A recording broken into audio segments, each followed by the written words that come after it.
Donald Trump is on his trip to Asia, where he's being heralded as Asia's peacemaker. Welcome to Law and Society. Please subscribe. Today I'm going to talk about the high praises that Donald Trump is receiving from East Asian nations, and it's kind of a show. It's absurd, and it's a thinly veiled lobbying campaign for next year's Nobel Peace Prize, and I think that it's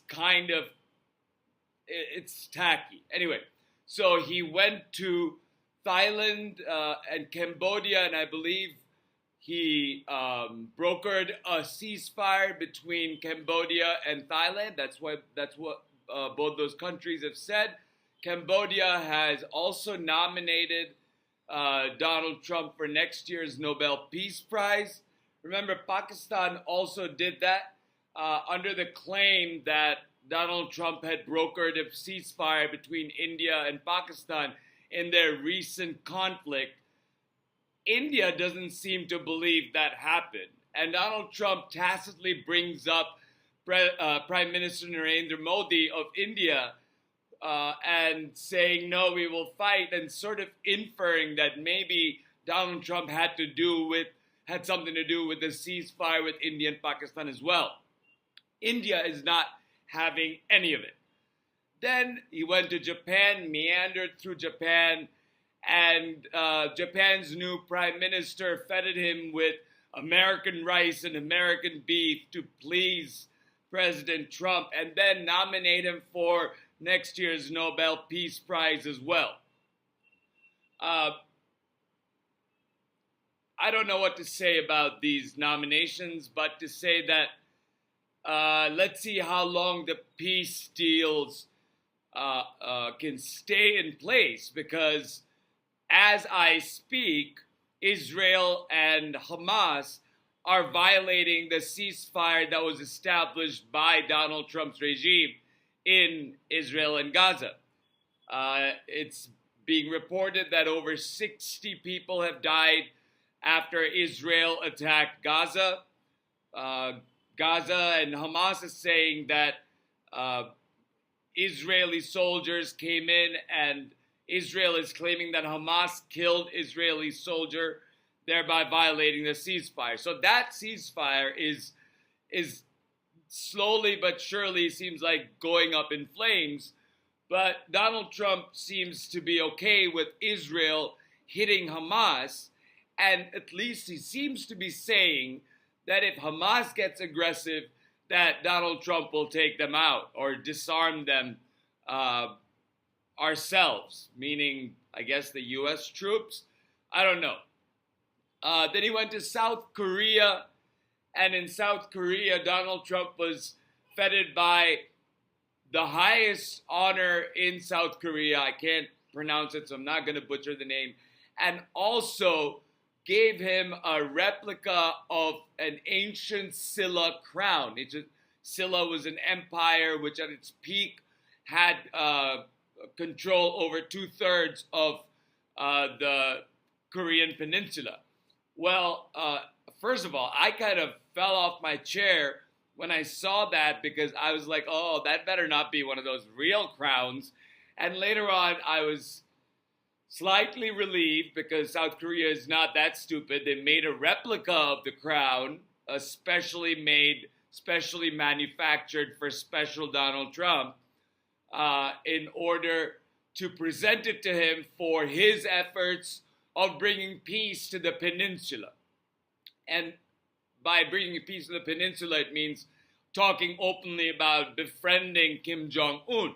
And the ironic part about this particular thing is, while South Korea is buttering up Donald Trump, giving him their highest honor and a copy of the Silla crown, North Korea is test firing missiles off their coast, as Donald Trump is in South Korea. So we kind of see through the veneer of this peacemaker going around the world saying that I am declaring peace. We have to see how long the Thailand-Cambodia peace deal continues. We'll see how long the Israel-Gaza peace deal continues. If you want to talk about the reality on the ground, they have already broken their ceasefire agreement on both sides of Israel and Gaza. Now, Israel and Hamas. Shouldn't say Gaza, Israel and Hamas. There's really no peace development in the Korean Peninsula. Not entirely sure exactly for what peace initiative Japan would have nominated Donald Trump for, but Japan's new prime minister is extremely far right and seems to be getting along very well with Donald Trump and knows exactly what to do to get in Donald Trump's good graces. And I wanted to come out and give you a little idea of what is happening across the other side of the pond, where Donald Trump is on a mission to call himself the peacemaker and make another case for the Nobel Peace Prize. I'll end with this. Nobel Peace Prize's inscription is Pro Pace et Fraternitate Gentium, which means for peace and brotherhood of men.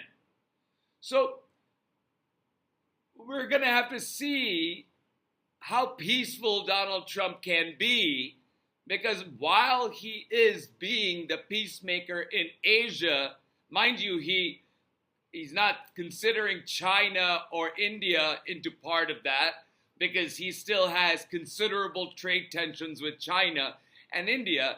And China and India are the two largest economic powers of Asia, and they are number 2 and 4 in GDPs in the world, and soon India will become the third largest GDP, passing Japan. So he should be considering his relationship with India and China peacefully as well, if he's thinking about being a broker of peace. And then there's the whole thing with South America I just talked about, that he's positioning to do something that is not entirely peaceful in South America. And he has ordered the nuclear-powered aircraft carrier fleet to the coast of South America. There are all these different relationships that he's pushing and pulling, from dictators like Javier Milei and Nayib Bukele in Central America, in El Salvador, to alienating Colombia's Petro, because Colombia's Petro called him out on these indiscriminate killings in the Caribbean. And he's talking neutrally about Brazil, but doing a trade deal with Brazil. And then he's talking about overturning the Maduro regime. And the news is coming out quite openly that is happening. And I would venture to guess it's because of their oil reserves, and therefore the trade relationships that would come if it was a pro-American government there, which Maduro is not.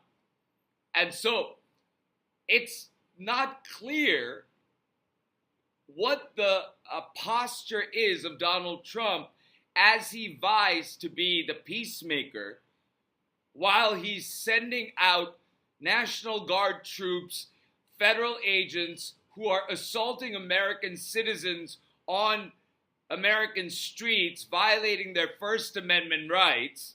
Then he's sending out agents all across the country to racially profile people and wrangle people up and put them in detention centers without due process of law, violating the 4th, 5th, and 6th Amendments of the Constitution.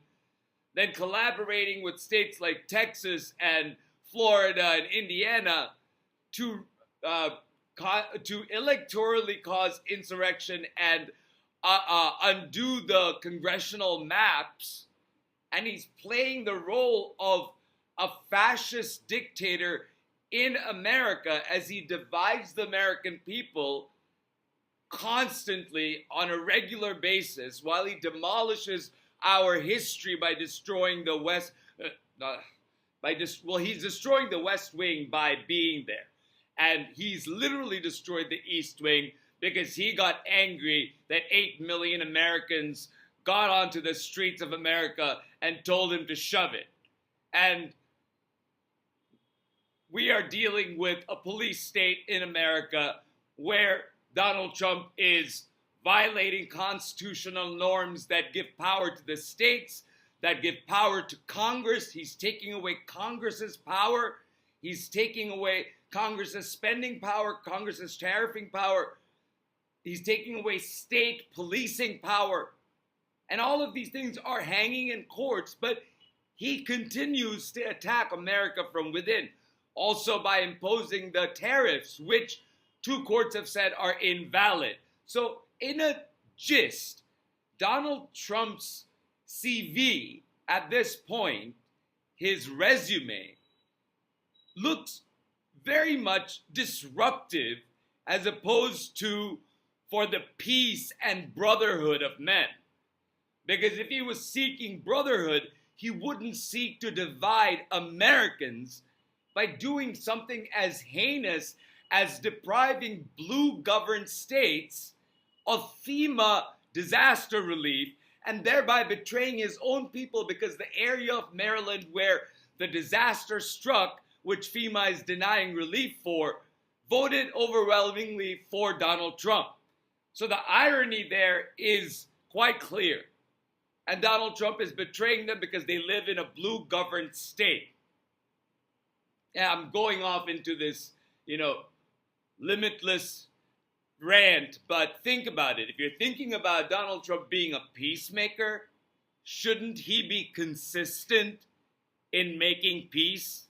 And shouldn't the peace that he heralds be enduring as opposed to flimsy and a thin veil and a lobbying ploy for a prize that is given to people who are dedicated to peace and brotherhood? Come on, think about it. Please remember to like, share, and subscribe, and I'll talk to you soon.